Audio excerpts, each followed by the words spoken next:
Alan, today you were so creative in your video, and I love the tape on the wall. It's a great use of painter's tape.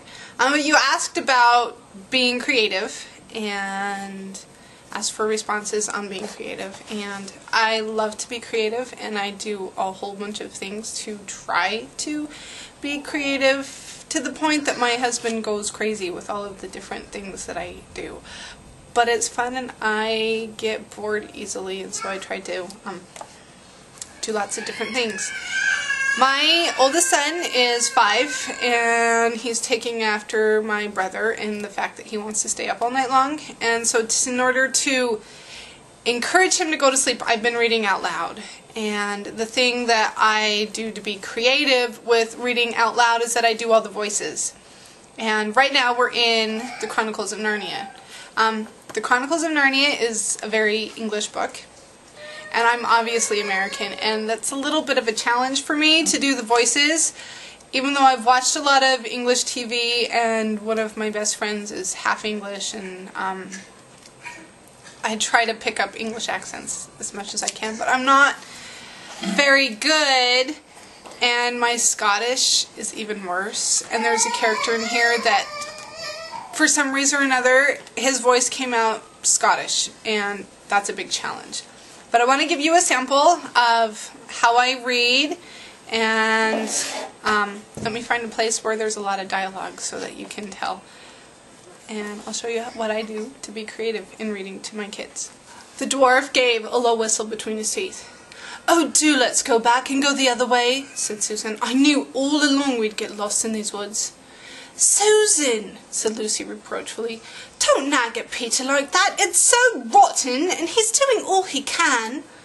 "And don't you snap at Sue like that either," said Edmund. "I think she's quite right." "Tubs and tortoise-shells," exclaimed Trumpkin.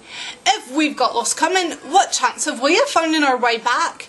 And if we're to go back to the island and begin all over again, even supposing we could, we might as well give up the whole thing. May as well have finished with Caspian before we get there at that rate." "You think we ought to go on?" said Lucy. "I'm not sure the High King is lost," said Trumpkin. "What's to hinder this river being the Rush?" "Because the Rush is not in a gorge," said Peter, keeping his temper with some difficulty. "Your Majesty says it is," replied the dwarf, "but oughtn't it to say it was? You know this country hundreds, it may be 1,000 years ago. Mind it had changed. A landslide might have pulled off half the side of that hill, leaving bare rock. And there are your precipices beyond the gorge. Then the Rush might go on deepening its course year after year, till you get the little precipices this side, where there might have been an earthquake or anything." "I never thought of that," said Peter. "And anyway," continued Trumpkin, "even if this is not the Rush, it's flowing roughly north, and so it must fall into the great river anyway. I think I passed something that might have been it on my way down. So if we go downstream to our right, we'll hit the great river. Perhaps it's not so high as we'd hoped, but at least we'll be no worse off than if you'd come my way." "Trumpkin, you're a brick," said Peter. "Come on then, down this side of the gorge." And Alan, that's how I like to be creative in reading to my kids. We'll see you next week.